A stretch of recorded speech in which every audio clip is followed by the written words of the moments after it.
اس حدیث کے ضمن میں سمجھاتے ہوئے میں نے پیش بھی کیا تھا، صحیح مسلم میں بھی ہے یہ حدیث، مسند احمد میں بھی ہے، کم سے کم 7 مقامات پر ہے، اس سے کہیں زیادہ بھی ہے۔ مسند احمد میں یہ حدیث 7 سے زیادہ مرتبہ ہے۔ صحیح بخاری میں 5 ہے، تو مسند احمد تو واقعی بڑی ضخیم بڑی کتاب ہے، اس میں تو کئی جگہ یہ حدیث ملے گی۔ اس طرح یہ حدیث مستخرج ابن عوانہ میں ہے 2 جگہ پر۔ اسی طرح یہ حدیث الآداب، یہ کتاب لکھی ہوئی ہے کس کی؟ امام بہقی رحمہ اللہ کی، الآداب للبہقی، امام بہقی رحمہ اللہ کی حدیث ہے، اس کے اندر بھی حدیث آئی ہے۔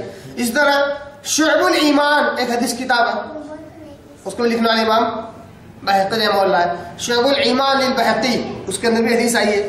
اسی طرح سنن الکبریٰ، یہ بھی ایک حدیث کتاب ہے امام بہقی رحمہ اللہ کی، اس کے اندر بھی حدیث آئی ہے۔ اسی طرح معجم ابی یعلا الموصلی، اس کے اندر بھی حدیث کتاب ہے، اس کے اندر بھی حدیث آئی ہے۔ اسی طرح سنن الکبریٰ للنسائی، امام نسائی رحمہ اللہ کی ایک اور حدیث کتاب سنن الکبریٰ، اس کے اندر بھی حدیث آئی ہے۔ اسی طرح الدعاء ایک حدیث کتاب کا نام ہے، صرف اس کا حدیث کتاب میں کیا ہے؟ الدعاء، امام طبرانی رحمہ اللہ کی الدعاء، اس کے اندر بھی حدیث آئی ہے 3 جگہ پر۔ اسی طرح المعجم الاوسط، یہ بھی امام طبرانی رحمہ اللہ کی کتاب ہے، اس کے اندر بھی حدیث ہے۔ اسی طرح مسند شامین، امام طبرانی رحمہ اللہ کی، اس میں بھی حدیث ہے 2 جگہ پر۔ اسی طرح صحیح ابن حبان میں بھی یہ حدیث ہے 2 جگہ پر۔ یہ جو حوالے میں نے دیے کافی حد تک کوشش کرنے کے بعد اتنی جگہ پر ملے۔ یہاں پر آ کے میں ایسا سمجھ رہا ہوں کہ شاید اور کچھ حوالے مجھ سے چھوٹ گئے جن کو میں تلاش نہ کر سکا، یہ اور کہاں کہاں آئی ہے۔ تو کل اگر دیکھا جائے تو صحیح بخاری میں 5 ہے نا، الفاظ الگ ہے، سند بھی الگ ہے، واقع یہی ہے۔ صحیح بخاری میں 5، مسند بازار 6، صحیح مسلم 7، مسند احمد کی 7 ہی پکڑ رہا ہوں میں، کتنے ہو گئی؟ 14۔ مستخرج ابن عوانہ میں 2، کتنے؟ 16۔ الآداب للبہقی 17، شعب الایمان للبہقی کتنے ہو گئے؟ 18۔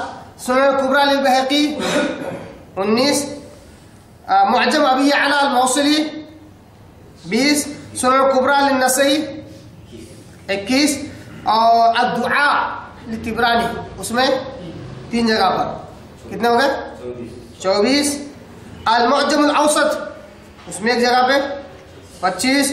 مسند الشامین میں جو کہ امام طبرانی رحمہ اللہ کی، اس میں 2 جگہ پر کتنے ہو گئے؟ 27۔ اور صحیح ابن حبان میں 2 جگہ پر کتنے جگہ ہو گئے؟ ایک ہی حدیث۔ پوری کوشش نہیں کی ہم نے، کافی حد تک کوشش کی ہے کہ کتنی جگہ ہو گئے؟ 29 جگہ پر یہ حدیث موجود ہے۔ حالانکہ یہ حدیث کافی لمبی ہے، اس حدیث کو بیان کرنا لفظ بلفظ ترتیب بترتیب کوئی آسان بات نہیں ہے۔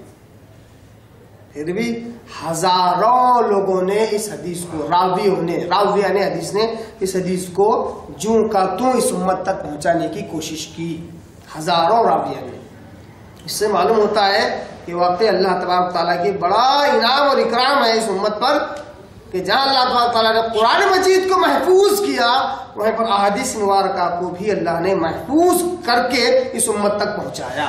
یہ اللہ کا انعام ہے ہم پر،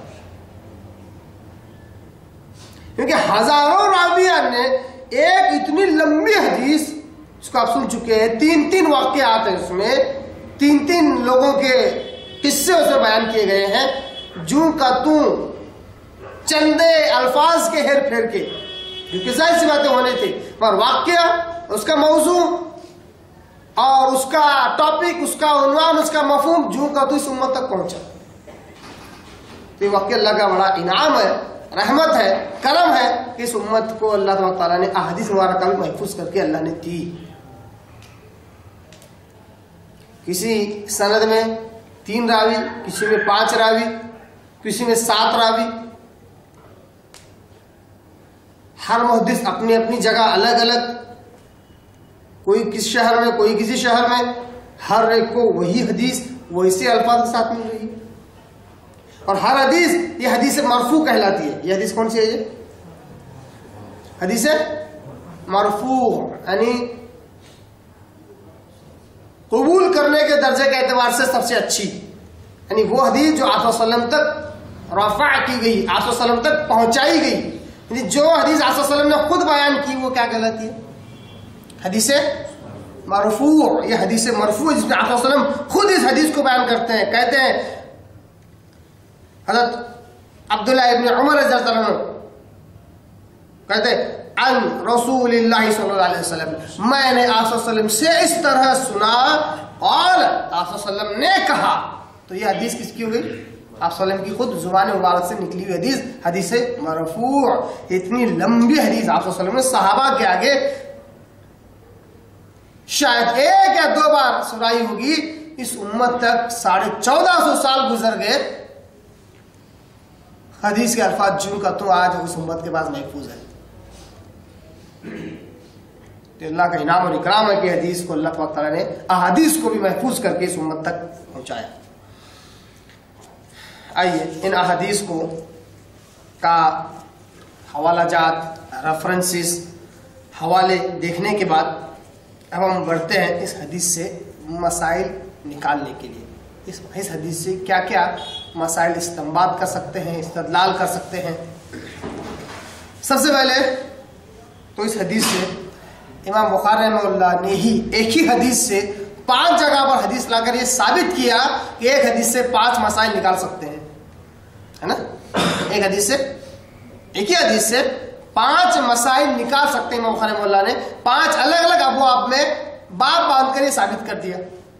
تو جو 5 الگ الگ استدلال امام بخاری رحمہ اللہ نے ایک ہی حدیث سے کیا ہے، وہ استدلال کیا ہے ہم اس کو دیکھتے ہیں. سب سے پہلے تو اس حدیث کو کتاب الادب میں لا کر، اخلاق کے بیان میں لا کر یہ ثابت کیا اجابت دعائے من بر والدیہ. اخلاق کا جب معاملہ آیا کہ امام بخاری رحمہ اللہ اس حدیث سے یہ نقطہ نکالتے ہیں کہ جو والدین کے ساتھ حسن سلوک کرے اس کی دعا قبول ہوتی ہے. حالانکہ حدیث میں الفاظ موجود نہیں ہے، کسی بھی دوسری حدیث میں بھی، صحیح حدیث میں بھی یہ الفاظ موجود نہیں ہے کہ جو ماں باپ کے ساتھ نیک سلوک کرے اس کی دعا قبول ہوتی ہے. امام بخاری رحمہ اللہ نے اس حدیث سے یہ استدلال کیا، یہ استنباط کیا، یہ مسئلہ نکالا. کیسے؟ جس شخص کا جو پہلا شخص ہے جس کا وہ واقعہ ہوا، وہ کہتا ہے کہ میں نے میرے ماں باپ کو ترجیح دی، رات بھر ان کے سرہانے کھڑا رہا جب تک کہ وہ دودھ نہ پی لے. میں نے میرے بچوں کو دودھ نہیں پلایا، حالانکہ وہ میرے پیر کے پاس رو رہے تھے، گڑ گڑا رہے تھے بھوک کی وجہ سے، من الجوع، بھوک کی وجہ سے رو رہے تھے، گڑ گڑا رہے تھے. پھر میں نے ان کو نہیں دیا. اے اللہ، اگر وہ عمل تیری نگاہ میں قابل قبول ہے تو آج ہمارے لیے یہاں سے نکلنے کا راستہ بنا. اللہ تبارک تعالیٰ نے قدرتی طور پر غیر معمولی اس پتھر کو ہٹایا تاکہ آسمان دکھ جائے، آسمان دکھنے لگا. اس سے استدلال کیا بخاری رحمہ اللہ اس واقعے سے کہ جو شخص والدین کے ساتھ حسن سلوک کرتا ہے اور وہ عمل خالص اللہ کے لیے ہو تو اللہ تبارک تعالیٰ اس شخص کی دعا قبول کرتا ہے. ایک استدلال امام بخاری رحمہ اللہ کا ہو گیا. دوسرا استدلال اس حدیث سے کیا کرتے ہیں؟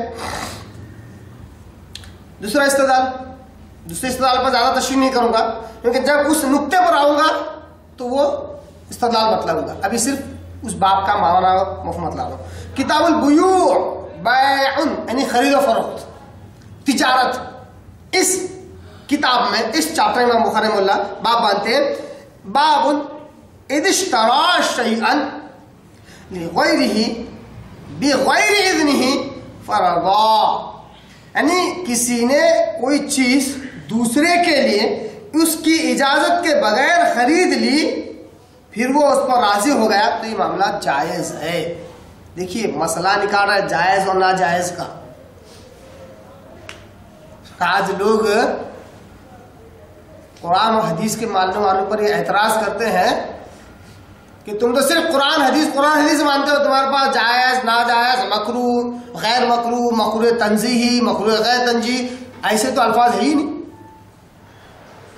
امام بخاری رحمہ اللہ ایسے ہی مسائل نکال رہے ہیں اس سے کہ اگر کوئی شخص کوئی تجارت کرے، کوئی چیز خریدے اور اس کی اجازت کے بغیر خریدے اور اگر وہ اس پر راضی ہو تو یہ جائز ہے، کوئی حرج نہیں۔ کہاں سے نکالا یہ نقطہ؟ پہلے واقعے سے، دوسرے واقعے سے، تیسرے واقعے سے۔ یقیناً کیسے؟ وہ مزدور اپنی اجرت چھوڑ کر چلا گیا، اس تاجر نے کیا کیا، اس شخص نے جس نے اجرت پر رکھا تھا اس چاول کو زمین میں بویا نا، یہاں تک استدلال نہیں ہے۔ اس سے فصل اگی، غلہ کاٹ لیا، یہاں پر کوئی استدلال نہیں ہے۔ اس سے جو گائے بیل بکریاں خریدی اور ایک غلام خریدا، استدلال کر لیا، یہاں سے مسئلہ نکال لیا، یہ جائز ہے۔ کیوں؟ جب وہ مزدور آیا اس نے کہا مجھ سے مذاق نہ کرنا، نہیں یہ تیری اجرت کا سرمایہ ہے، تو اس پر خوش ہوا، راضی ہو گیا۔ اس سے مسئلہ نکلا کہ اگر کسی کی مرضی کے بغیر اگر تم نے اس کے پیسے سے کوئی چیز خریدی، اگر وہ راضی ہوگا تو ایسا کرنا جائز ہے۔ لوگ بلا وجہ ہم لوگوں پر اعتراض کرتے ہیں کہ قیامت تک آنے والے مسائل تمہارے پاس نہیں ہیں۔ کیا ہے یہ؟ قیامت تک آنے والے مسائل صرف ہماری فقہ میں موجود ہے، ہم فقہ کا انکار نہیں کرتے۔ فقہ سمجھ، قرآن حدیث کی سمجھ کا نام ہے۔ فقہ کسی انوکھی چیز کا نام نہیں ہے، کوئی نئی چڑیا کا نام نہیں ہے۔ فقہ قرآن و حدیث کی سمجھ کا نام ہے۔ دیکھیے امام المحدثین امام بخاری رحمہ اللہ اس حدیث سے کیا استدلال کر رہے ہیں؟ اگر کسی نے کوئی چیز خریدی کسی کی اجازت کے بغیر، اگر وہ اس پر راضی ہو گیا تو اس میں کوئی مسئلہ نہیں ہے، وہ جائز ہے۔ اللہ اکبر۔ بس سمجھ میں آ رہی یا نہیں آ رہی؟ اسی طرح تیسرا باب کتاب المزارع، زراعت کی کتاب ایک چیپٹر ہے، اس میں امام بخاری رحمہ اللہ باب باندھتے ہیں اذا زرع بمال قوم بغیر اذنهم وكان فی ذلك صلاح لهم۔ اگر کوئی شخص، دیکھیے ابھی تھوڑی دیر پہلے جس چیز سے مسئلہ نکالے تھے کہ اس کی اجازت کے بغیر کوئی خرید و فروخت کر لے، کوئی چیز خرید لے اور اس پر راضی ہو تو اس میں کوئی حرج نہیں ہے نا، اسی مومنٹ سے، اسی حدیث کے ٹکڑے سے سیم ٹو سیم وہی مسئلہ نکالنا چاہتا ہے، وہ دوسرا مسئلہ نکالنا ہے۔ دوسرا مسئلہ کیا نکالے؟ اگر کوئی شخص زراعت کرے کسی قوم کے مال سے، کوئی قوم ہے اس کے مال سے کیا کرے؟ زراعت کرے، کھیتی کرے، بغیر اذنہم، ان کی اجازت کے بغیر، کسی قوم کا مال لیا اور اس سے کھیتی کی، ان سے پوچھا بھی نہیں، وَكَانَ فِي ذَلِكَ صَلَاحٌ لَهُمْ، اگر ان کے لیے اس میں فائدہ ہے اس میں کوئی حرج نہیں ہے۔ اگر ان کے لیے اس میں فائدہ ہے جس میں کوئی، اب وہی سے نا مسئلہ، وہ آیا مزدور ادھر چھوڑ کر چلا گیا، وہ جو چاول تھے اس سے زراعت کی، جبکہ چاول کس کے تھے؟ مزدور ہے نا، اس سے پرمیشن لی، اجازت لی نہیں لی، پھر بھی اس سے زراعت کی ہے نا۔ یہاں سے صرف اتنے حدیث کے اتنے ٹکڑے سے ایک مسئلہ کیا نکالا؟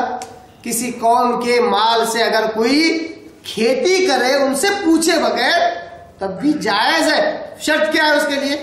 اس میں ان کا فائدہ ہو۔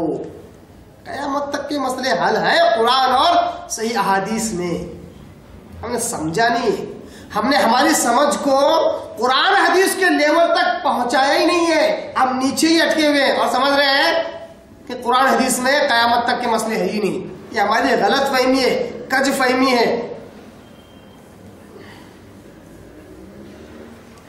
چوتھا استدلال، کتاب احادیث الانبیاء، انبیاء کے واقعات، قصے، یہ کہہ کر باب باندھا حدیث الغار، غار والوں کا قصہ، یہ کہہ کر اس حدیث کو لے کے آئے۔ غار والوں کا قصہ ہے نا، اس میں نصیحت ہے، اس میں ہے نا، انبیاء کے باب میں، انبیاء کی کتاب میں یعنی چیپٹر میں اس حدیث کو لائے، یہ کہہ کر کے غار والوں کا قصہ۔ انبیاء کا کیوں؟ یہ واقعہ افسانوں کے زمانے میں تو ہوا نہیں ہے، نہیں افسانوں کے زمانے کے بعد کا ہے، بلکہ افسانوں کے زمانے سے پہلے کے جو انبیاء گزرے ہیں ان کے زمانے کا ہے، کیونکہ جن تینوں شخصوں کا ذکر ہے یہاں پر وہ تینوں کے تینوں صالحین نیک لوگوں میں سے تھے، موحدوں میں سے تھے۔ کون تھے؟ مطلب توحید پرستوں میں سے تھے، ایک اللہ کی بات کرنے والے تھے، تبھی تو غار میں پھنسے تو کہا فدع اللہ بہا، اللہ کو پکارو اپنے اعمال کے ذریعے سے۔ کوئی اور یاد نہیں آیا ان کو اس وقت، کوئی پیر فقیر بابا کوئی ولی یاد نہیں آیا ان کو، کوئی بھگوان دیوی دیوتا یاد نہیں آیا، خالص اللہ یاد آیا۔ انبیاء کے زمانے کے یہ موحدین تھے، توحید پرست تھے، اس لیے اس کے اندر اس حدیث کو لے کر آئے۔ استدلال ہے نا یہ۔ پانچواں، کتاب الاجارہ، اجرت کے بارے میں، پیمنٹ ہے نا، ایک تجارت ہوگی اور ایک جاب، نوکری، ایک کاروبار ہے اور ایک کیا ہے؟ نوکری۔ نوکری چاکری کے اندر اجرت دینے میں، غلام نوکر رکھنے میں، اس کو پیمنٹ دینے میں وہاں کیا مسئلہ نکلتا ہے؟ تو مسئلہ نکالا باب من التأجر اجیرا فترک الاجیر اجرہ فعمل فیہ المستأجر فزاد، اگر کوئی شخص کسی کو اجرت پر رکھے، اجرت پر پیمنٹ پر رکھے اور وہ اس پیمنٹ کو چھوڑ دے، اجرت کو چھوڑ دے اور چلا جائے، اور اس اجرت سے اگر کوئی کچھ کام کرے، کوئی بزنس کرے یا اس کو یوز میں لا لے، اور اس کے یوز میں لانے پر وہ پیسہ بڑھ جائے، فزاد، اس میں زیادتی ہو تو کیا ہوگا؟ دلیل، یہ دلیل جائز ہے کہ ناجائز ہے؟ باپ کے اندر امام بخاری مولا یہ نہیں بتلا رہے جائز ہے ناجائز ہے، بلکہ یہ کہا کہ اگر کوئی اجرت پر کسی کو رکھے اور وہ اجرت چھوڑ کر چلا جائے تو وہ اجرت کے پیسے سے اگر کوئی بزنس کرے، کوئی کام میں لا لے اس کو، اس سے وہ پیسہ بڑھ جائے تو کیا کرنا؟ کتنا خود کا پرسنٹیج لگانا، سامنے کتنا پرسنٹیج لگانا، بھائی میں نے محنت کیا، یہ سارے جو مسئلے ہیں نا اس کے بعد یہ حدیث لا کر رکھ دی۔ اس حدیث سے کیا ثابت ہو رہا ہے؟ جو اجرت تھی اس سے جو کچھ کمایا، کیا کیا اس نے؟ کیا کیا؟ سب پورا کا پورا دے دیا۔ یہ بولا کیا بھائی تو چھوڑ کر چلا گیا، ساری محنت تو میں نے کیا، کتنے سال کیا؟ کئی سال لگ گئے اس میں، کئی سال، کم سے کم 1 سال تو ضرور لگا، ایک فصل اگنے کو 4 مہینے لگتے ہیں، اس کے بعد فصل اگنا، غلہ کٹنا، جانور خریدنا، نوکر خریدنا، 1 سال تو کم سے کم لگا۔ تو کہہ سکتا ہوں بھائی میں نے محنت کیا، مجھے بھی دے دو، مگر وہ پیسہ پورا اس کی اجرت تھی، اسی کی بنیاد پر سب کچھ اس میں بڑھوتری ہوئی تھی، تو ایسے وقت کیا کرے؟ امام بخاری مولا نے اس حدیث کو پیش کر دیا۔ یا پھر اس کے اندر باب کے اندر لکھا ہے او من عمل فی مال غیرہ فاستبدل، یا پھر اگر کوئی شخص کسی کا مال لے لے اور اس کو بزنس میں لگا دے اور اس میں بڑھوتری ہو تو کیا کرے؟ یہ حدیث لا کر رکھ دی۔ یہ امام بخاری مولا کے استدلال ہے اس حدیث سے، ہے نا؟ یہاں تک بات سمجھ میں آ گئی؟ ایسا ایکٹیو ہو جائیے، چہرے سب کے اترے ہوئے دکھ رہے ہیں، مجھے سب کے چہرے اترے ہوئے دکھ رہے ہیں۔ ابھی اصل استدلال کرنا ہے مجھے، نئے مسائل اس حدیث سے نکالنا ہے لفظ بلفظ، تو جتنا آپ کا شوق دکھے گا اتنا زیادہ میں بھی اچھے طریقے سے بول سکوں گا۔ امام بخاری مولا کے استدلال میں نے آپ کا یہ رکھا۔ اب آئیے بڑھتے ہیں حدیث کے لفظ بل لفظ سے استدلال کرتے ہوئے۔ استنباط کرتے ہیں، مسائل نکالتے ہیں. آپ کو یاد ہے میں نے یہ لمبی چوڑی حدیث کے تعلق سے کیا کہا تھا؟ کتنے مسائل نکال سکتے ہیں؟ یاد ہے کسی کو؟ ایک کتاب بھی کر سکتی ہے، سمجھائیں تو 100 کم سے کم نکال سکتے ہیں، میں نے کہا تھا، ہے نا. آج ہم شروع کرتے ہیں. اللہ جتنی توفیق دے گا انشاءاللہ اتنے مسائل ان سے نکالیں گے، وہ مسائل جو اس میں ہیں. کیونکہ الحمدللہ ہم ان لوگوں میں سے ہیں جو سیب کے ڈبے میں ہاتھ ڈال جو سیب ہی نکالتے ہیں، سنترا نہیں نکالتے تھے. جو اس میں ہوتا ہے وہی نکالیں گے انشاءاللہ. اور اگر کسی نے غلط ثابت کرے فوراً اپنی غلطی مان لیں گے، مگر انشاءاللہ ایسا ہوگا ہی نہیں انشاءاللہ العزیز. حدیث کی ابتدا ہوتی ہے اس لفظ سے، بینما ثلاثۃ نفر، ان لوگوں میں 3 لوگ تھے جو جا رہے تھے، 3 لوگوں کا گروہ تھا جو جا رہے تھے، ہے نا؟ ایسا ہی ہے نا؟ کیا نکلا اس حدیث سے؟ پہلا استدلال، پہلا مسئلہ کیا نکلا؟ سب سے پہلا مسئلہ نکلا قصہ سنا سکتے ہیں نصیحت کے لیے. کیا کیجیے؟ قصہ سنا سکتے ہیں نصیحت کے لیے، شرط یہ ہے کہ وہ سچ ہو. شرط کیا ہے؟ ہاں، سب سے پہلا مسئلہ بینما، ان لوگوں میں کچھ لوگ تھے وسلم کا پچھلے زمانے کا قصہ سنانا. قصہ اور کہانی میں زمین آسمان کا فرق ہے. قصہ سچائی پر مبنی ہوتا ہے اور کہانی سے کوئی بیس ہی نہیں ہوتا ہے. ایک راجا تھا، اب کب تھا کہاں تھا پتا نہیں. ایک پری تالاب میں تیر رہی تھی، چل رہی تھی. کون پری کہاں کی پری نہیں پتا. پری حقیقت یہ ہے کہ پری کا کوئی تصور ہی نہیں ہے اسلام میں، نہ پری کا نہ پری ذات کا، کسی کا تصور اسلام میں نہیں ہے. یہ کہانیاں ہیں، ان کی کوئی حیثیت اور وقت اسلام میں نہیں. قصہ واقعہ جو اصل میں واقع ہو چکا ہے، ان کی اہمیت ہے، ان سے نصیحت حاصل کرنا چاہیے. تو حدیث کے پہلے ٹکڑے سے معلوم ہوا کہ قصہ سنا سکتے ہیں نصیحت کے لیے، جوش کے لیے، جذبے کے لیے، کچھ باتوں پر دھیان دلانے کے لیے. شرط یہ ہے کہ وہ صحیح ہو. معلوم ہوا کہ قصہ بھی جو صحیح ہے وہ بھی دلیل بن سکتا ہے. کیا بن سکتا ہے نا؟ یہاں پر بارہ میں لوگوں کی یہ غلط فہمی دور کرتا ہوں، اپنے لوگوں کی خاص طور پر. لوگ بولتے ہیں دلیل مطلب 2 چیزیں، ایک یا تو قرآن یا پھر حدیث. مناسب نہیں ہے. صرف قرآن صرف حدیث یہ دلیل نہیں ہے. دلیل تو بہت ساری چیزیں ہو سکتی ہیں. جو سچ کو ثابت کرے وہ دلیل ہے. سچ کو، اور سچ کو ثابت کرنے میں جھوٹ کا استعمال نہیں کر سکتے، اس لیے جھوٹ دلیل نہیں بن سکتا. جیسے قرآن مجید اللہ تعالیٰ نے بہت ساری مثالیں دی. مثال کیا ہے؟ مثال کا وجود تو نہیں ہوتا ہے، پر مثال کو اللہ نے دلیل کے طور پر پیش کیا قرآن مجید. تو مثالیں بھی دلیل ہوتی ہیں. واقعہ جو قصہ گزر چکا ہے وہ بھی دلیل ہوتی ہے، دلیل کے طور پر آپ پیش کر سکتے ہیں. تو سچ ہونا بہت ضروری ہے. جو سچ نہیں ہے اور ان کو قصہ واقعہ کہہ کر اگر کوئی بیان کر رہا ہے تو اس کی تحقیق کریں. جیسے ایک بزرگ تھے، بہت سارے قصے کہانیاں اس لیے کہہ رہا ہوں کہ ان کی وقت نہیں ہے، ان کو حیثیت نہیں ہے. ایک بزرگ تھے، ایک بزرگ کے ساتھ ایسا ہوا، ایک بزرگ سے کسی نے پوچھا. اب ان کی تحقیق کر بھی نہیں سکتے. کیوں؟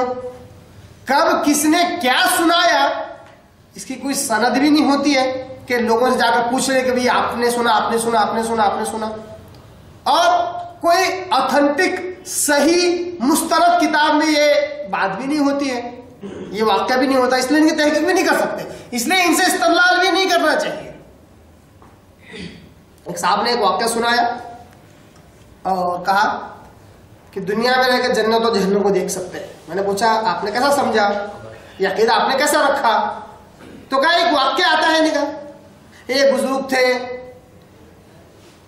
ان کی کچھ تسبیح آتی، اتنے لاکھ مارو انہوں نے تسبیح پڑھ لی تھی، یہاں تک کہ اس کے سلیبس بنا لیے تھے انہوں نے. سلیبس کہتے ہیں یا پھر کچھ باکس کہہ لیجیے آپ، جیسے ہم لوگ بولتے ہیں نا 1 پیٹی 2 پیٹی 3 پیٹی، بامبے کی اسٹائل میں بولتے ہیں نا 1 پیٹی ہے 2 پیٹی، تو ایسا کچھ پیٹیاں بنا کے رکھی تھی احسان ثواب کے لیے. اگر کوئی مر جاتا تو اس کو 2 پیٹی احسان ثواب کا ڈال دیتے. تو یہاں تک کہ اس واقعے میں انہوں نے بتلایا کہ آدمی جہنم میں چل رہا تھا، 2 پیٹی اس کو پارسل کرتے ہوئے جنت میں آ گیا. یہ واقعہ کب ہوا، کس زمانے میں ہوا، کس کے ساتھ ہوا؟ کوئی حیثیت نہیں ہے، کوئی حوالہ نہیں ہے اس کا، کوئی تحقیق نہیں ہے اس کی، پھر بھی لوگ اس کو سناتے ہیں، اس سے عقائد حاصل کرتے ہیں، ایمان حل لیتے ہیں اس سے. استغفراللہ. اس سے لو نا کتنی زبردست صحیح بخاری کی حدیث، 2 پنوں پر مشتمل، 3 لوگوں کے واقعات، اس سے نصیحت حاصل کرو، اس سے عقائد لو. اس لیے میں نے الحمدللہ میں نے کس بات کی کوشش کیا ہوا ہے، صحیح حدیث ہے، ایک لفظ سے ہم استدلال کر سکتے ہیں، ایک لفظ سے. کر رہے ہیں کہ نہیں کر رہے ہم لوگ؟ اس لیے کئی دنوں سے ایک لفظ کو صحیح بات ہے، حدیث صحیح ہے، ضرور کریں گے ہم. یہی ہمارا ماوا اور ملجا ہے، یہی ہماری اصل جگہ جہاں ہم پناہ لیں گے، یہی ہماری اصل جگہ ہے جہاں سے ہم نصیحت حاصل کریں گے، یہ ہماری اصل جگہ ہے جو ہمارا اوڑھنا اور بچھونا ہے. اس کے بغیر ہم سانس بھی نہیں لے سکتے. قرآن مجید اور احادیث رسول، یہ ہماری جان ہے، بھی ہمارا ایمان ہے، یہ ہمارے عقائد ہے. اس لیے ایک لفظ سے استدلال کریں گے. تو بینما ثلاثۃ نفر سے پہلا استدلال کیا نکلا؟ قصہ سنا سکتے ہیں، نصیحت کے لیے شرط یہ کہ وہ سچ ہو. اس کے بعد آئیے دوسرے لفظ کی طرف بڑھتے ہیں جس میں لکھا ہوا ہے حدیث کے اندر کہ اب یتماشون اخذهم المطر، وہ جا رہے تھے، ان کو بارش نے پکڑ لیا. فمالوا الى الغار في الجبل، یہ واقعے کا پس منظر ہے نا قصے کا. اس قصے میں کیا کیا ہوا؟ پھر وہ دوڑے ہوئے غار کی طرف چلے گئے، غار میں انہوں نے پناہ لی، اور اس کے بعد کیا ہے؟ فانحطت على فم غارهم، یہاں تک کہ ایک لڑکتا ہوا ایک پتھر آ کر غار کے منہ پر بیٹھ گیا. صخرۃ من الجبل، پہاڑ کا ایک گول پتھر لڑکتے ہوئے آ کر غار کے منہ پر بیٹھ گیا. یہ پورا کیا ہے؟ واقعہ ہے نا. اس سے کیا استدلال کریں گے؟ یہ استدلال کریں گے کہ یہ سچ ہوا ہے، آپ صلی اللہ علیہ وسلم نے خود بیان کیا ہے نا. اس سے زیادہ کیا کر سکتے ہیں؟ اس لیے میں نے اس کو پکڑا. کون سا؟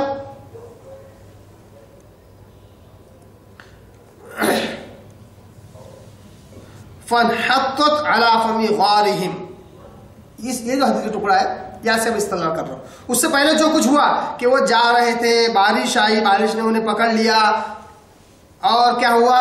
وہ غار کی طرف بڑھے. غار میں جیسے ہی داخل ہوئے، ان کا غار میں داخل ہونا تھا کہ ایک پہاڑ کا ایک ٹکڑا لڑکتے ہوئے آیا اور غار کے منہ پر بیٹھ گیا. یہ جو ٹکڑا ہے پتھر لڑکتا ہوا آیا اور غار کے منہ پر بیٹھ گیا، یہاں سے استدلال کر رہا ہوں. بارش آنا نارمل ہے، ہر ایک کو آتی ہے، ہر ایک بارش کے اندر پھنس سکتا ہے بارش کی وجہ سے، ہے نا. مگر یہ واقعہ کیا ہے کہ بارش آئی، وہ غار میں گئے، جیسے ہی گئے تو پتھر آیا اور بیٹھ گیا لڑکتے ہوئے آ کر، دروازہ ہی بند ہو گیا اس کا. یہ امپورٹنٹ ہے، یہ اہم ہے. اس سے کتنے استدلال کریں گے؟ حدیث کے اس ٹکڑے سے استدلال مسئلہ نمبر 1، یعنی کہ مسئلہ نمبر کل 2. پہلے ایک مسئلہ ہو گیا قصہ سنانا چاہیے بول کے، دوسرا مسئلہ یہ. دوسرا مسئلہ ہے اللہ اپنے بندوں کی آزمائش کرتا ہے. کیسے معلوم ہوا؟ پتھر جو لڑکتے ہوئے آیا اور غار کے منہ پر بیٹھا، کس کی مرضی سے آیا؟ وہ ہے نا، اس کا خود کا تو کوئی دماغ نہیں ہے. پتھر تو پتھر ہے، اس کے اندر کوئی جان بھی نہیں ہے. کسی نے اس کو حکم دیا تبھی تو لڑکتا ہوا آیا اور غار کے منہ پر بیٹھ گیا. کوئی اور ہے جو پلاننگ کر رہا ہے، کوئی اور ہے جو کچھ چاہتا ہے اپنے بندوں سے. معلوم ہوا کہ اللہ تعالیٰ اپنے بندوں کی آزمائش کرتا ہے، تبھی تو اس آزمائش کی وجہ سے وہ غار میں پھنس گئے، ہے نا. اس کے بعد تیسرا مسئلہ نکلا کہ اگر لوگوں کو مصیبت میں دیکھیں تو صرف یہ نہ سمجھیں کہ ان پر اللہ کا عذاب آیا ہے، بلکہ وہ آزمائش بھی ہو سکتی ہے. ایک نئی سوچ ملی ہمیں اب اس حدیث سے. اگر کسی کو مصیبت میں دیکھیں تو یہ نہ سمجھیں کہ اللہ کا عذاب ہے ان کے اوپر، اس لیے پریشان ہے. غربت آ گئی، غریبی آ گئی، اللہ کا عذاب ہے. فلاں مصیبت میں آ گئے، اللہ کا عذاب ہے. نہیں، دوسرا ایک اور پہلو ہو سکتا ہے. کیا؟ اللہ کی آزمائش بھی ہو سکتی ہے، کیونکہ یہ نیک و صالحین لوگ تھے، موحد لوگ تھے، وہ مصیبت میں پھنس گئے. یہ اللہ کی آزمائش تھی، ہے نا. چوتھا مسئلہ اس سے نکلا،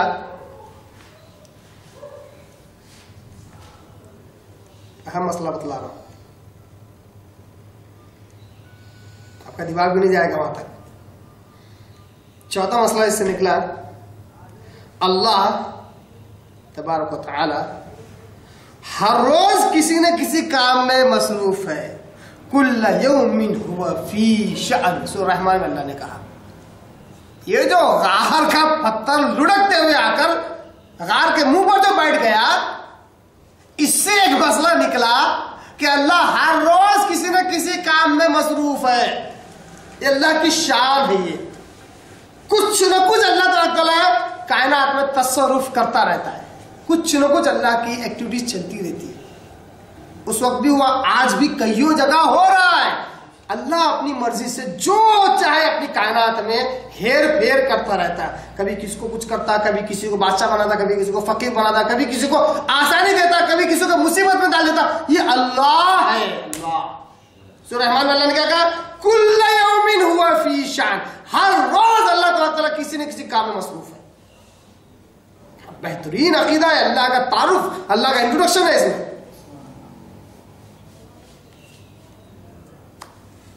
بڑی حیرت انگیز بات ہے. اللہ تعالیٰ نے اس پتھر کو کہا کہ جا کے اس غار پر بیٹھ، کیونکہ میں بہت آگے بہت بڑا کام کرنے والا ہوں، اور میرے ایک نبی آنے والے ہیں، آخری نبی ہوں گے. وہ اس واقعے کو قیامت تک پہنچانے والے ہیں، وہ اور ان کے ماننے والے. ان کے لیے یہ واقعہ نصیحت بننے والا ہے. اے پتھر لڑک اور جا غار کے منہ پر بیٹھ جا. ایک پتھر کا لڑکانا قیامت تک کے لیے وہ واقعہ بن گیا، اور اس امت کی رہنمائی کے لیے ایک دلیل بن گیا. کتنے دور کی پلاننگ اللہ تبارک تعالیٰ کی. دیکھیں، واللہ خیر الماکرین. سب سے بہترین تدبیر کرنے والا، سب سے بہترین پلاننگ کرنے والا کون؟ اللہ.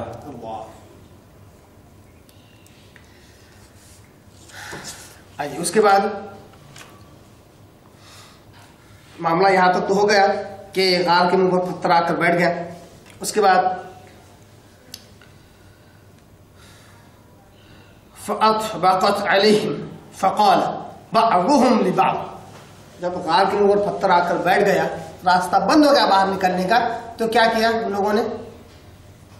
فَقَالَ بَعْضُهُمْ لِبَعْضٍ. آپس میں ایک دوسرے سے انہوں نے کچھ باتیں کی، ہے نا، کی نا. فقال بعضهم لبعض. آپس میں ان لوگوں نے پھر باتیں کی. اس سے جو استدلال کر رہا ہوں وہ یہ کہ رائے مشورہ ضروری ہے کہ نہیں؟ خاص طور سے مصیبت میں ہو اس وقت لوگوں سے رائے مشورہ کرنا، کیونکہ جو انسان مصیبت میں ہوتا ہے وہ اکیلا اگر اس مصیبت کو سلجھانے کی کوشش کرے تو دماغ بالکل نہیں چلتا ہے. اگر اس کا ذکر کسی کے آگے کرے تو وہ چیز سمجھ سکتا ہے جو یہ نہیں سمجھ سکتا ہے.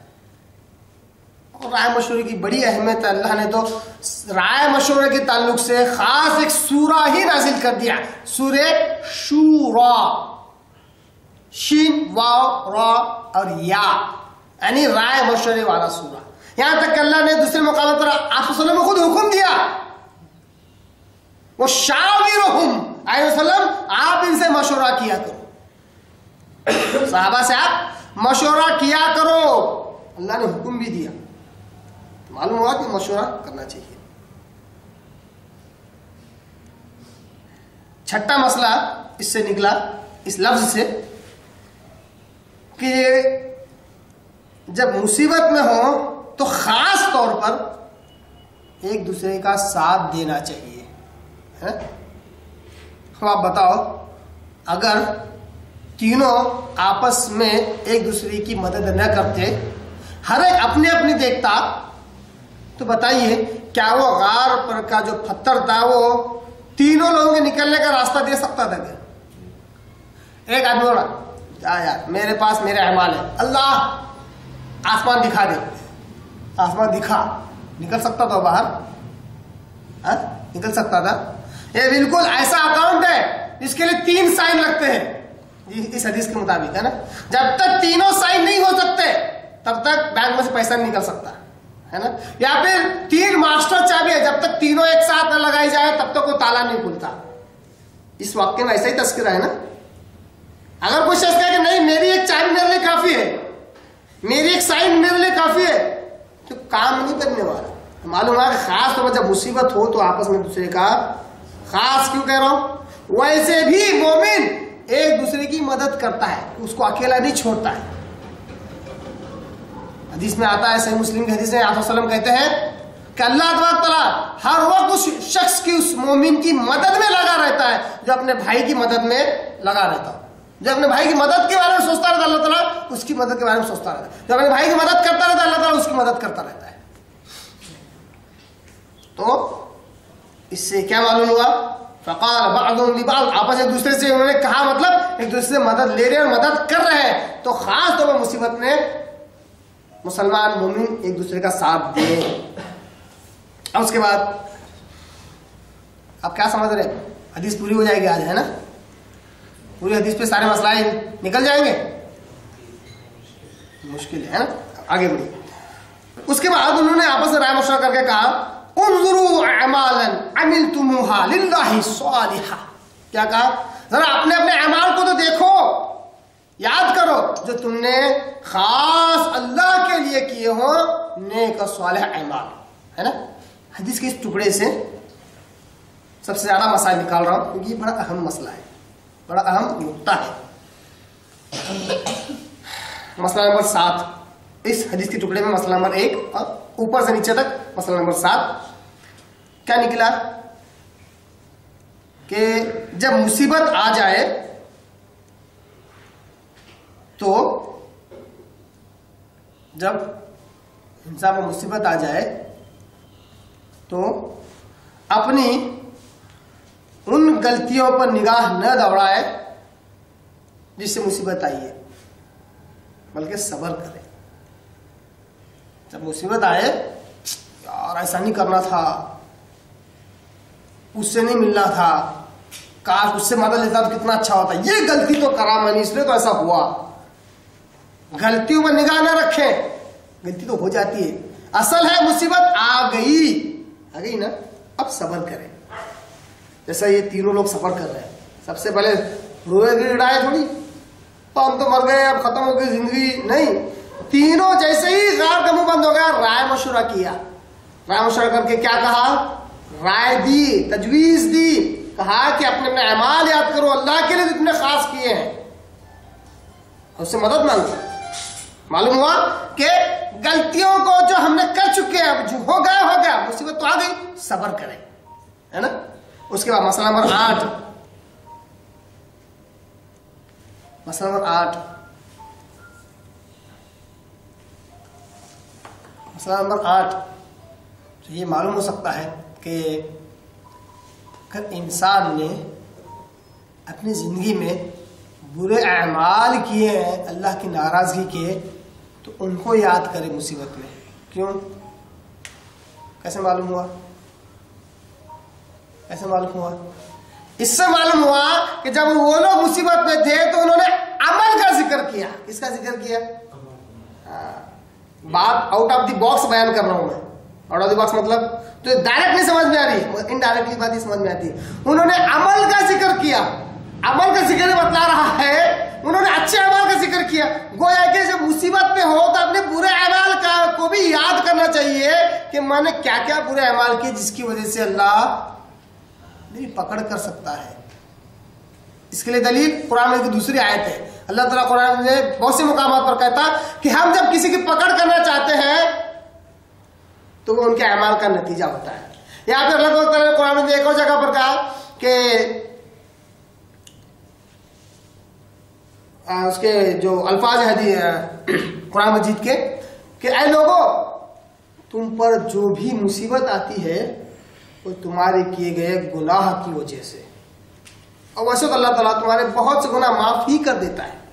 اللہ تعالیٰ تمہارے ویسے تو بہت سے گناہ معاف ہی کر دیتا ہے, پھر بھی تمہارے کچھ گناہ ایسے ہوتے ہیں جس کی وجہ سے اللہ تعالیٰ کی طرف سے مصیبت جو آتی ہے, یہ مصیبت عذاب نہیں ہے, یہ مصیبت ہے, اس کی وجہ سے اللہ تعالیٰ بہت سے گناہ بھی معاف کر دیتا ہے, درجے بھی بلند کرتا ہے. یہاں تک آپ صلی اللہ علیہ وسلم نے کہا حدیث میں اگر مومن کو ایک کانٹا بھی چھپتا ہے تو اللہ تعالیٰ اس کے بدلے اس کے گناہ معاف کرتا ہے, اس کے درجے بلند کرتا ہے. تو اپنے برے اعمال گناہ کو بھی یاد رکھنا چاہیے, یاد کرنا چاہیے, خاص طور مصیبت میں کرنا چاہیے کہ کیوں آئی. اللہ تعالیٰ کہنے کے میری پکڑ کرنا چاہ رہا, مجھے متنبہ کرنا چاہ رہا, مجھے آگاہ کرنا چاہ رہا کہ سدھر جا, ہے نا.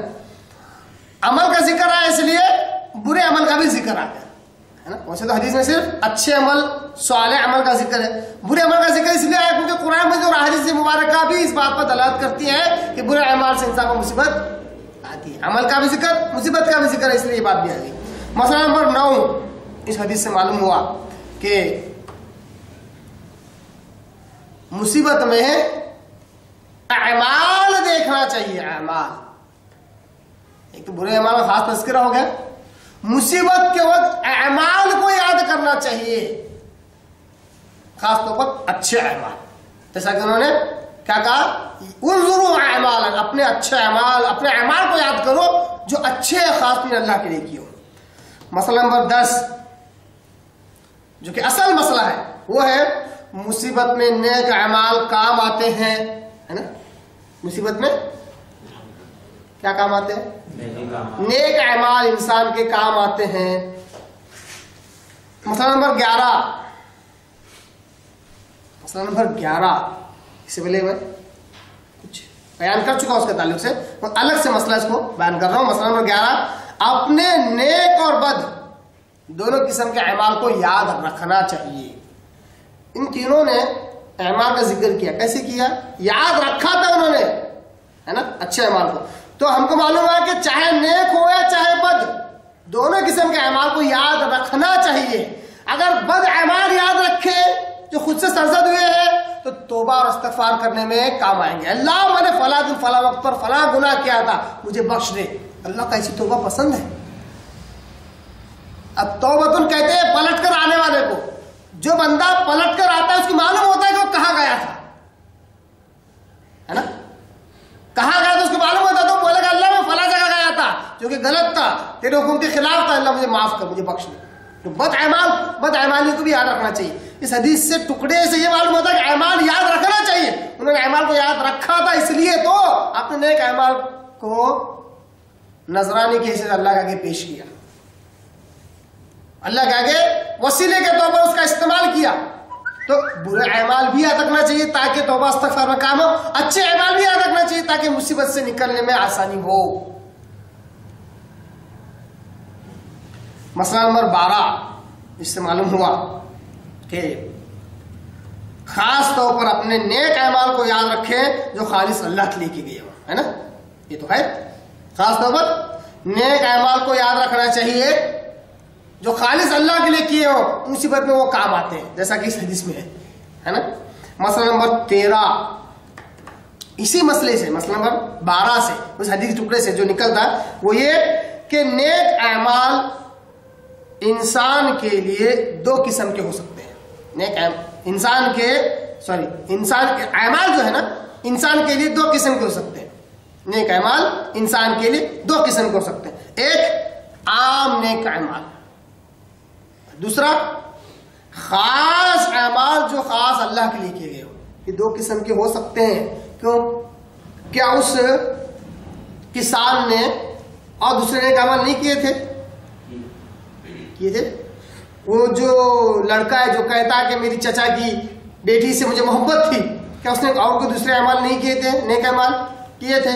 وہ جو تاجر اس نے اجرت پر ایک شخص کو رکھا تھا, مزدور کو, کیا اس نے کوئی دوسرے نیک اعمال نہیں کیے تھے؟ کیے تھے یہ خاص اللہ کے لیے کیے تھے. تو معلوم ہوا کہ عام نیک اعمال بھی اور خاص للہ، خاص اللہ کے لیے نیک اعمال بھی ہو سکتے ہیں. عام نیک اعمال کس کو کہیں گے؟ ڈیلی روٹین کی، چلتے پھرتے کرتے رہتے ہیں، ہم دھیان نہیں رہتا ہمارا اس میں. کبھی سبحان اللہ بول دیتے، کبھی الحمدللہ بولتے، ہر بار وضو بنا کے مسجد جا رہے ہیں، ہمارا دھیان نہیں رہتا کہ ہم کتنا بڑا ثواب کما رہے ہیں. وضو بنا رہے ہیں، مسجد تک پیدل جا رہے ہیں، ہر قدم پر 10 نیکیاں مل رہی ہیں، 10 گناہ معاف ہو رہے ہیں، 10 درجے بلند ہو رہے ہیں. حدیث میں آیا. اس پر ہمارا دھیان ہی نہیں ہے.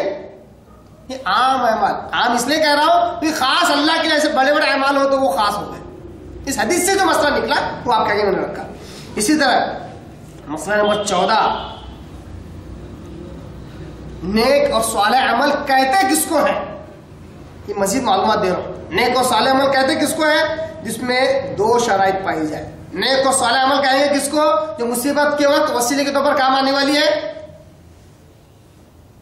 نیک اور صالح عمل اس کے 2 شرائط ہیں. پہلے اخلاص نیت، خالص اللہ کی رضا کے لیے وہ کام کیا جائے. وہ کیا ہے؟ کسی اور کی شراکت، پارٹنرشپ، کسی اور کے لیے دکھاوا وغیرہ نہ ہو، اخلاص ہو. دوسری شرط کتاب اور سنت کے مطابق وہ عمل ہو. اس کو کیا کہتے ہیں؟ صالح عمل. اعمال صالحہ کی ڈیفینیشن، اس کی تعریف یہی ہے کہ وہ 2 شرائط سے 2 شرائط میں پورا اترتا. ایک اخلاص نیت ہو اور کتاب و سنت کے مطابق ہو تو وہ صالح عمل ہے، نیک عمل ہے. یہ سارے مسائل کس سے نکلے؟ انظروا اعمالا عملتموها للہ صالحا، دیکھو اپنے اعمال کو جو تم نے کیے ہو خالص اللہ کے لیے، نیک اعمال. یہ جو حدیث ٹکڑا اس سے اتنے سارے مسائل نکلے. اس کے بعد جو ٹکڑا ہے فَادْعُوا اللَّهَ بِهَا لَعَلَّهُ يَخْرُجُهَا، لہذا ان اعمال سے اللہ کو پکارو تاکہ وہ تمہیں یہاں سے نکالے، تمہارے لیے راستہ بنا دے نکلنے کا، تمہیں اس مصیبت سے آزاد کر دے. یہ جو حدیث کا ٹکڑا ہے اس سے مسئلہ جو نکلتا، مسئلہ نمبر 15. مسائل سمجھ میں آ رہے کہ نہیں آ رہا ہے؟ صحیح ہے سارے مسائل؟ کوئی مسئلہ ایسا نکالا ہم نے جو اس حدیث میں ہے نہیں، یا اس حدیث سے میاں سے نہیں کھا رہا ہے نہیں نا؟ مسئلہ نمبر 15 فَادْعُوا اللَّهَ بِهَا، اللہ کو پکارو، ہے نا؟ اس سے مسئلہ نمبر 15 نکلا کہ مصیبت میں اللہ کو پکارنا یہ اصل توحید ہے. کیا ہے اصل توحید؟ یہ ہے کہ مصیبت میں کس کو پکارا جائے؟ اللہ کو پکارا جائے. یہ اصل توحید ہے. مصیبت میں اللہ کو پکارنا یہ اصل توحید ہے. اور مسلمان یہی مار کھا رہے ہیں، آج یہی فیل ہو رہے ہیں. بڑی حیرت ہوتی ہے. اللہ کے رسول صلی اللہ علیہ وسلم کے زمانے میں بھی مشرکین موجود تھے، وہ بھی اللہ کے ساتھ شرک کرتے تھے، مگر جب مصیبت آتی تو کہتے یا اللہ ہمیں اس مصیبت سے نکال. سارے دوسرے معبودان باطل کو بھول جاتے تھے. آپ سونے کے زمانے کے مشرک بھول جاتے تھے اور خالص ایک اللہ کو، مخلصین لہ الدین، خالص ہو کر اللہ کو پکارتے تھے. آپ سونے کے زمانے کے مشرک ہے نا؟ آج کے زمانے کے مشرک تو سب کچھ اچھا ہے تو اللہ اللہ اللہ، جیسے ہی مصیبت میں آ گئے ہزاروں لوگوں سے مدد مانگتے ہیں.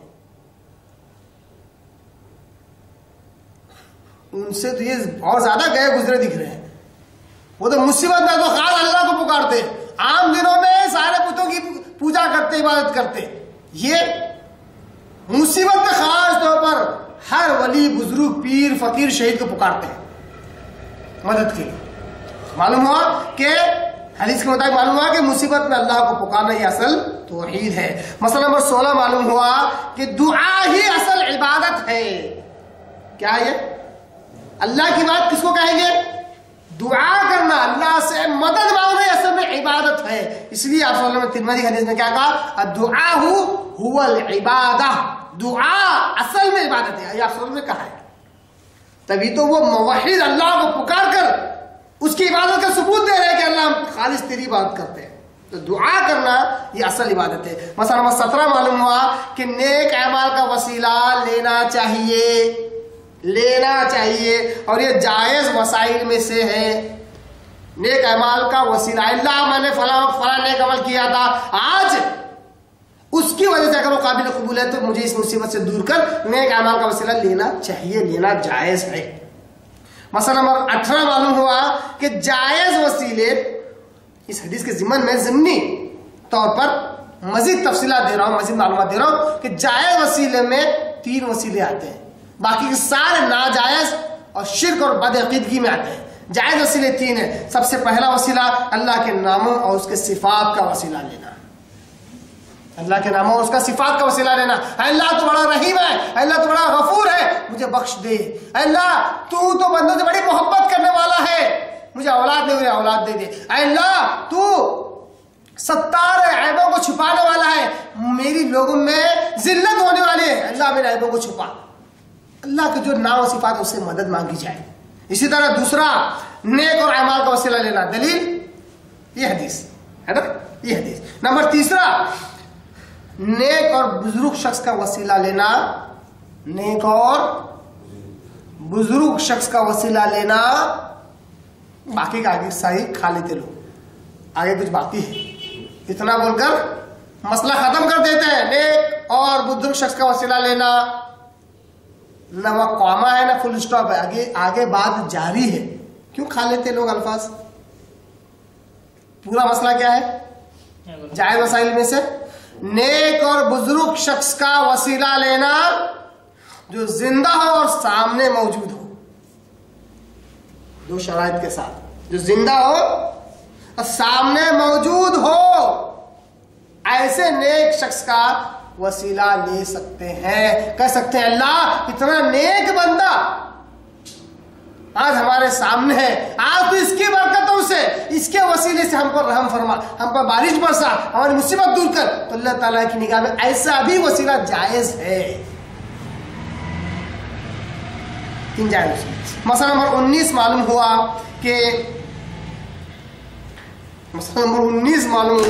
کہ نیک اعمال کا وسیلہ پکڑنے سے اعمال ضائع نہیں ہوتے. مطلب یہ کانٹرو نہیں ہے، برابر کا برابر. اللہ اس کے بدلے مصیبت دور کر دیا مطلب وہ اعمال ضائع ہو گئے، نہیں. اللہ کی نگاہ میں بہت ویلیو ہے. اللہ لطیف ہے، باریک بین ہے اور قدرداں ہے. قدرداں مطلب آپ جو اعمال کریں گے اللہ اس کو بہت دھیان سے، بہت عزت سے لیتا ہے، پالتا ہے، پوستا ہے، بڑا چڑھا کا ثواب دیتا ہے. تو اللہ کے پاس ثواب کی کمی نہیں ہے. جو نیک اعمال ہم کریں اور اس کا وسیلہ لے تو اللہ اس کے بدلے میں ہماری مصیبت بھی دور کرے گا اور وہ عمل بھی جیسا کا ویسا رہے گا، ضائع نہیں ہوگا، اس میں کمی نہیں ہوگی. اس لیے وہ جائز وسائل میں سے. مسئلہ نمبر 20 اور آخری مسئلہ آج کے درس میں وہ ہے کہ مصیبتوں کو دور کرنے والا صرف اور صرف اللہ ہے. تبھی تو انہوں نے کہا فَادْعُوا اللَّهَ بِهَا، اللہ کو پکارو. کس کو پکارو؟ اللہ کو پکارو. معلوم ہے اللہ ہی مصیبت دور کرنے والا ہے اور کوئی ہستی نہیں ہے جو مصیبت کو دور کرے. انشاءاللہ اگلے درس میں اور جتنے بھی درس لگیں گے انشاءاللہ حدیث کے ٹکڑوں سے ہم مسائل نکالتے جائیں گے اور اس سے نصیحت حاصل کرتے جائیں گے. وآخر دعوانا الحمدللہ رب العالمین.